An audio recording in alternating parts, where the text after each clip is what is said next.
আসসালামু আলাইকুম। কেমন আছেন আপনারা সবাই? আবারও চলে আসলাম আপনাদের জন্য নতুন আরেকটি ভিডিও নিয়ে। তো এই ব্লগটা আমি করতে চাচ্ছি যারা নতুন ইউটিউব ফ্যামিলির লোকজন আছেন, যারা আসলে চাচ্ছেন নিজেরা কিছু করার জন্য, তো তাদের জন্যই আমি কিছু বলতে পারেন ছোট মানুষ হিসেবে কিছু অ্যাডভাইস দেওয়ার জন্য। অনেকেই আছেন যারা ঘরে বসে থাকেন, পাশাপাশি স্টুডেন্ট, পাশাপাশি দেখা যাচ্ছে যে ম্যারিড লাইফ কাটাচ্ছেন। আপনারা কিন্তু ঘরে বসেই একটা ইউটিউব চ্যানেল ক্রিয়েট করে ধীরে ধীরে ভিডিও আপলোড করতে পারেন, অথবা ফেসবুক পেজ ওপেন করে সেখানেও কিন্তু আপনারা ভিডিও দিতে পারেন। এটা শুধু আমি এই জন্য বলছি, প্রত্যেকটা মেয়েরই স্বাবলম্বী হওয়া উচিত। আর এখন যেহেতু এই 2024 সালে এত এত ইউটিউবার ঘরে ঘরে, ছোট থেকে বড় সবাই কিন্তু ইউটিউবিং করছে। এমন না আপনাকে আপনার ফেসটা দেখাতে হবে, আপনার মুখ দেখাতে হবে, আপনাকে পর্দা করা যাবে না, এরকম কোনো কিছু না।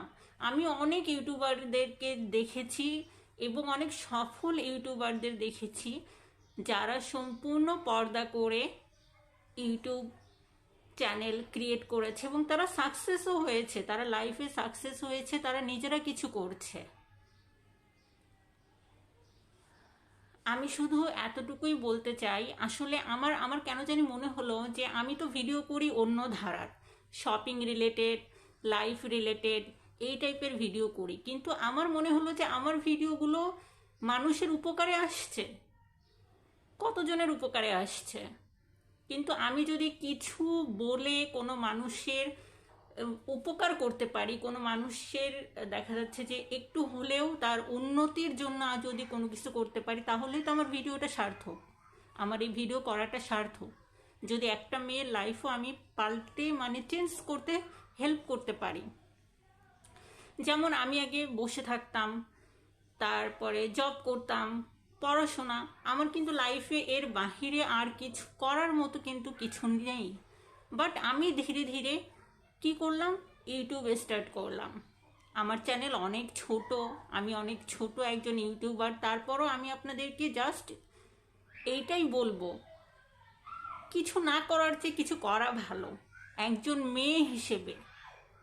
আর ইউটিউবটাকে আসলে এটা একদিনের কোনো বিষয় না, আপনি কন্টিনিউ করে যান, কন্টিনিউ করে যান, ছোট ছোট করে আপলোড করুন আপনার কুকিং। আপনি যদি রান্নায় পারদর্শী হন, রান্না রিলেটেড, কুকিং রিলেটেড আপনি ভিডিও দিতে পারেন। আপনি যেটাই পারদর্শী হন, আপনি অনেক ভালো কবিতা আবৃত্তি করতে পারেন, যেটা আপনি স্কুল কলেজে করেছেন, আপনি সেই কবিতাটি আবৃত্তি করুন। আপনি অনেক সুন্দর ছবি আঁকতে পারেন, আপনি সেটাই করুন। আপনি যেটা ভালো পারেন, আপনি প্রতিদিন ব্লগ করতে পারেন, যেটা পারেন আমি বলবো একটু হলেও করুন। কারণ দিন শেষে আপনি শুধু আপনার, দিন শেষে আপনি আর অন্য কারো না, আপনার। একটা মেয়ে তার যে স্বাবলম্বী হওয়াটা কতটা দরকার, এখন আমরা আমাদের এই দেশে চাকরির এত পরিমাণ অভাব। আপনি চাকরি পাবেন, ভালো চাকরি পাবেন, ভালো জব পাবেন, কারণ I have lot of experience. আমি সরি, বাংলার ভিতরে আবার ইংলিশ বলে ফেললাম, অনেকে হয়তো বা বলবেন যে কেন বাংলার ভিতরে ইংলিশ ইউজ করছে। আসলে আপনি যখন প্রাইভেট জব করতে যাবেন তখন আপনাকে ইংলিশটাই লাগবে। তো জব পাবেন, বাট আপনি সেই জবটাও কিন্তু আপনাকে অন্যের অধীনে 9 to 5 বা 9 to 6 অথবা 9 to 8। দরকার কি নিজের স্বাধীন মতো নিজে একটা চ্যানেল ক্রিয়েট করে ধীরে ধীরে সেটাকে বাচ্চার মতো বড় করুন। সময় লাগুক, আপনি সময় নিন, কিন্তু চেষ্টা করুন।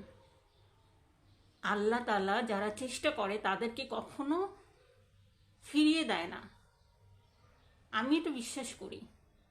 আমিও চেষ্টা করছি, আপনারা আমাকে সাপোর্ট করুন। আল্লাহ তাআলা সবার মনের আশা পূর্ণ করুক। ভালো থাকুন সবাই। আজকের মতো শেষ করছি। আল্লাহ হাফেজ।